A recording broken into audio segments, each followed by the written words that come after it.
What is up, everybody? Just getting back home from day 2 of our combined training with NTI and Seitron. Let me tell you, if you haven't checked out these classes, you're going to want to keep an eye on social media. We got more coming up. While we were down there, we got a chance to sit down with your boy, Jason Esteves of Seitron. And let me tell you, I picked up one of these little bad boys, and I'm going to carry it every single place I go. Every boiler room I go into, you're going to see this clipped on me. Want to find out what this thing is, what it does, why you should have one with you at all times? Stay tuned. Check out this video with Jason. Thanks for checking us out. See y'all later. Bye. Centrotherm presents Heated Conversation.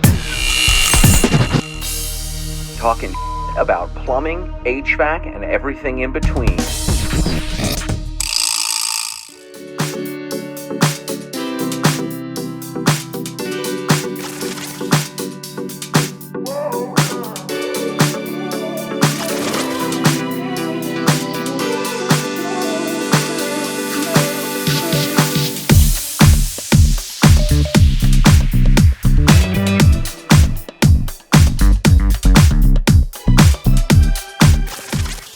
Hey, what's up, everybody? We're still down here at Seitron Americas. I wanted to take a quick second to jump in and talk about a product that I actually just learned about a couple months ago while we were doing our combined trainings with Seitron, NTI, and us at Centrotherm. And they showed this product at the last training, and I thought while we were down here, we could have Jason tell us a little bit about them.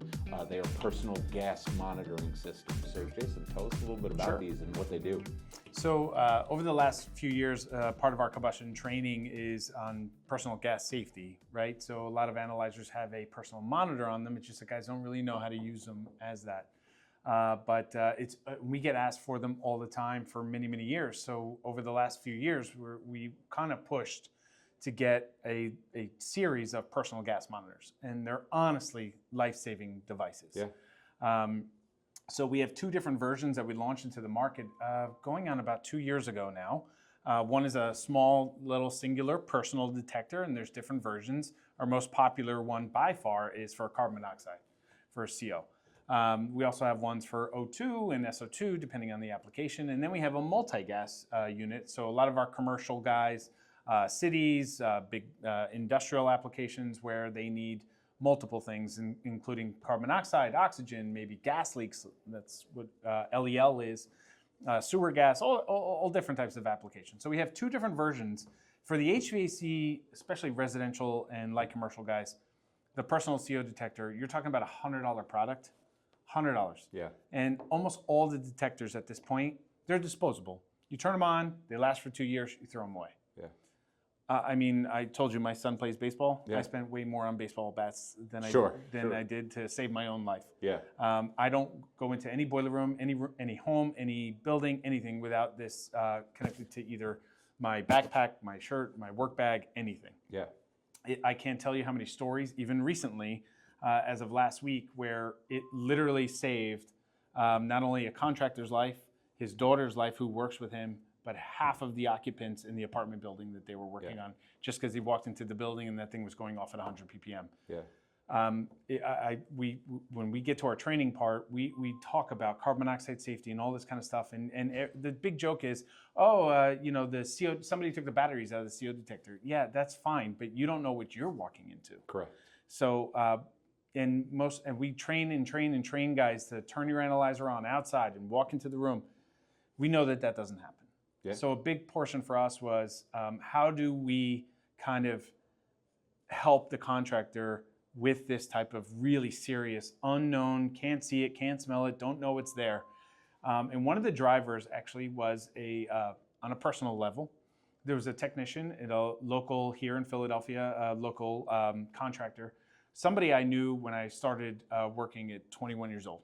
And I knew him for about 15 years.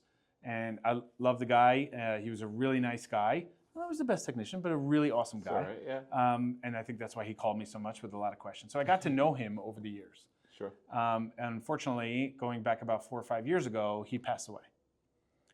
Walked into an application in a boiler room at a school, winded up passing out on the floor. Jeez. And his wife winded up calling the office, the dispatch, to find out where he was because he never came home. That hit home for me. Yeah, for sure. And because I teach carbon monoxide safety as part of my thing, I mean, I teach and I teach and I teach, but what's the easiest way to do this? Yeah. Is why don't we develop something that is already in the market, but teach it as part of the training. Yeah. To go, guys, don't walk into any. You never know. I mean, You don't know. You don't know. You really don't. You have no idea. Yeah. And the amount of, we launched this 2 years ago, and it's our best-selling product by far. In fact, I well underestimated our sales. Yeah. For this unit. So much so, and I find it so important that last year, as part of our heating season promotion, you know, every manufacturer runs a promotion during the heating season. Sure. So instead of doing gift cards and hats and all this stuff, why don't we just do a personal detector for every analyzer you buy? And it was the best promotion we've ever run in 22 years. Yeah.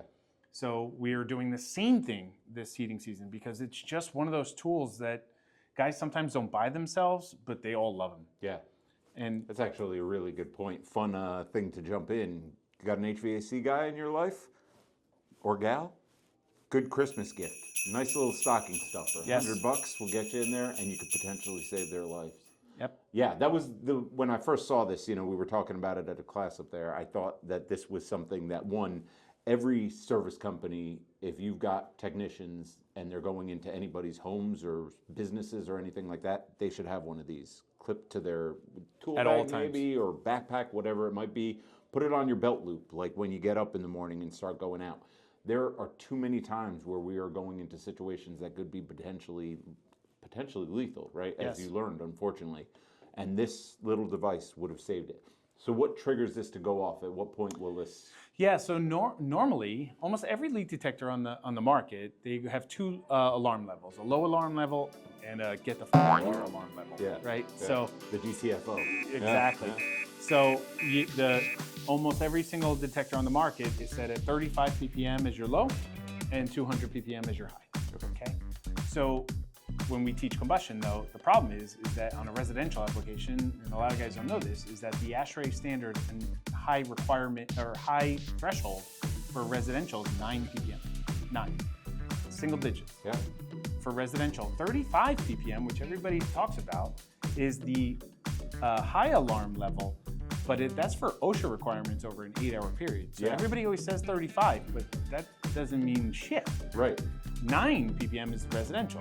So we're the first detector on the market that the low alarm level set at 9 ppm and the high alarm is 35 ppm. Yeah. So you can really understand what's going on. In fact, since we were the first one, National Comfort Institute, which is our biggest training organization in the country, that's the detector that they use and promoted all their trainings because we're the first ones to do it at 9 and 35 ppm.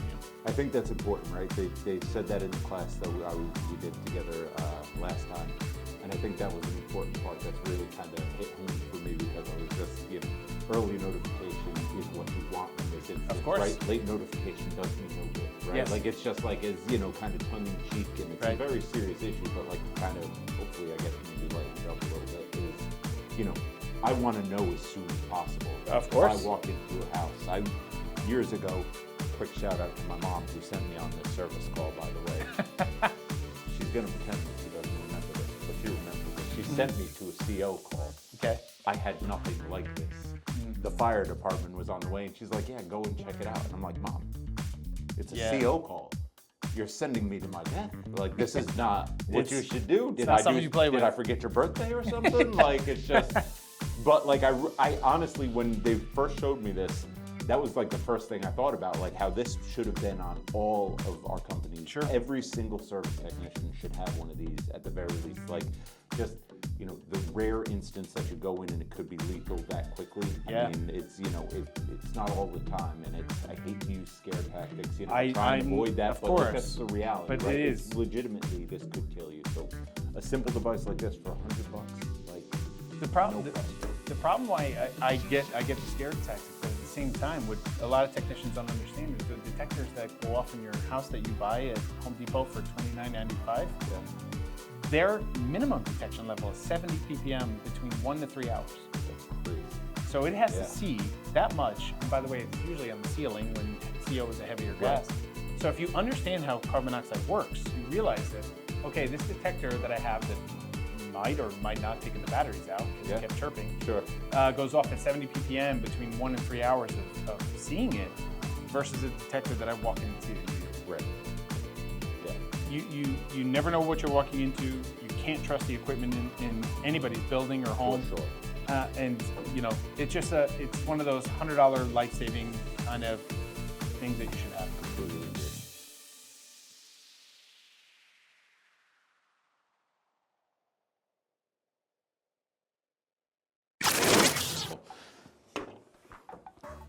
Ready?